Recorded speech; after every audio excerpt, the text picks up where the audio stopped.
We're going to take a detailed look now at the Cisco Discovery Protocol, which we've used a couple of times throughout the course, and we've used it to get information about directly connected Cisco devices because that's what CDP gives us. It is Cisco proprietary. You can only run it on Cisco devices, and it gives you information only on directly connected Cisco devices. There's your review. Now we're getting into the new stuff. But to be blunt, as I always am, when it comes to CDP, I'll tell you what most network admins do, and I'm including myself in this as well. 99% of the time you run show CDP neighbor, and that's it. You get the information you need and you're done. You don't really think about it all that much. But you need to know how to turn it off and on globally. You need to know how to turn it off and on an interface level, and there are some other CDP commands that can be very helpful to you on the exam and in the real world. So we're going to see those in action here as well. Let's go ahead though and bring our switch back up, and we will start with the classic. Show CDP neighbor. Lot of helpful information here because when it comes to troubleshooting, and I've said this so many times over so many years that my wife will tell people at her workplace, she's the unofficial tech person, and when something's wrong, she always says, where does troubleshooting start? Start at the physical layer. Always start at layer 1 of the OSI model. And that does go beyond, is this thing on? Although obviously that's an important question to ask, and anybody who's ever worked help desk can verify it's not always easy to get the answer to that question. But another physical layer question is this thing cabled the way I think it's cabled? And with Show CDP Neighbor, that gives you all the information you need really to verify your layer 1 settings. Is this connected to the port I think it's connected to? That kind of thing. What I want to do with you here is go from left to right, starting with device ID. I know that most of these are self-explanatory, but I want to go over each field and exactly what they mean, starting with device ID. And that simply is the host name that someone gave the device that we are directly connected to. So right now the switch is directly connected to a device called R3 and then another one called R4. No surprise there.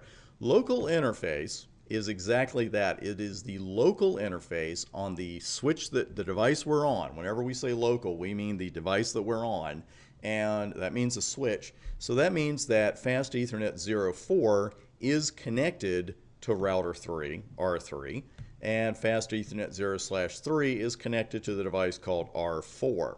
So far, so good. Now this whole time, this is the only one that's not really self-explanatory.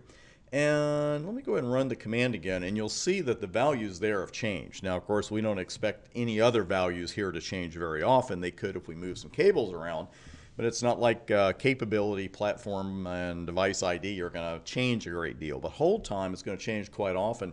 This is the amount of time that this device will hold the contents of a CDP packet. The recipient will hold it before dumping it. And you notice the hold times are slightly different because they were connected at slightly different times. But you'll also notice that they keep decrementing here. They're down to 138 and 135 respectively. And then 131, 128. And we're still going down.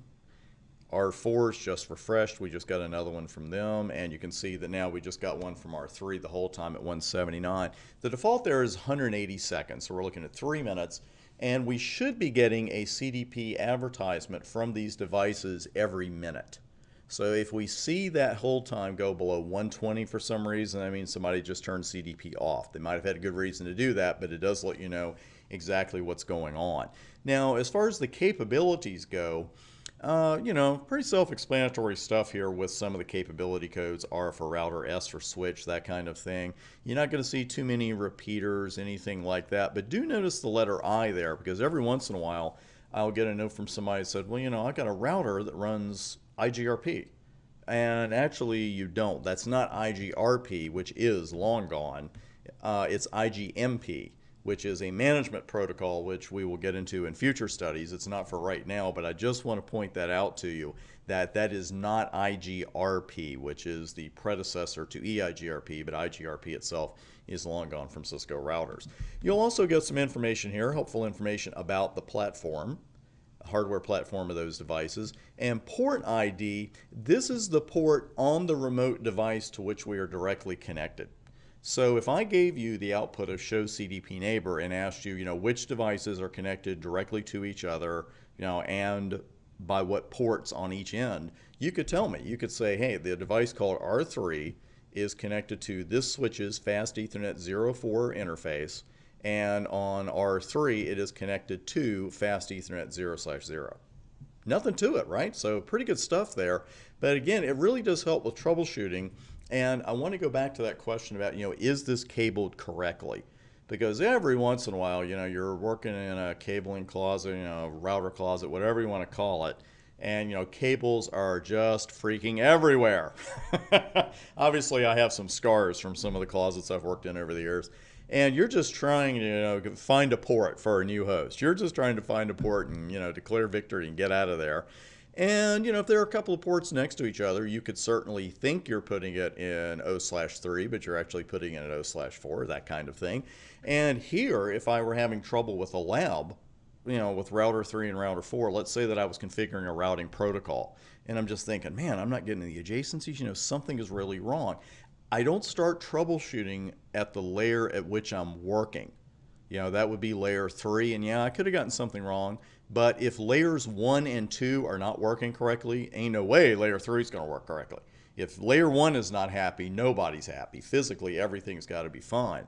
And here, if I think that router 3 or R3 is connected to 0/3, which is usually the way I would set it up in a lab, then I'd be wrong, and my lab would not be working correctly at all. So this is a great place to get started with your physical troubleshooting, and you can tell exactly who's connected to who's actually connected to who, and by which port. Sometimes though, you want a little more information. And in the next video, we're going to take a look at how CDP can let you know about the IP address of these devices, information that is not in this command output, and one lesser known CDP command that gives you some helpful info. That's all coming up next.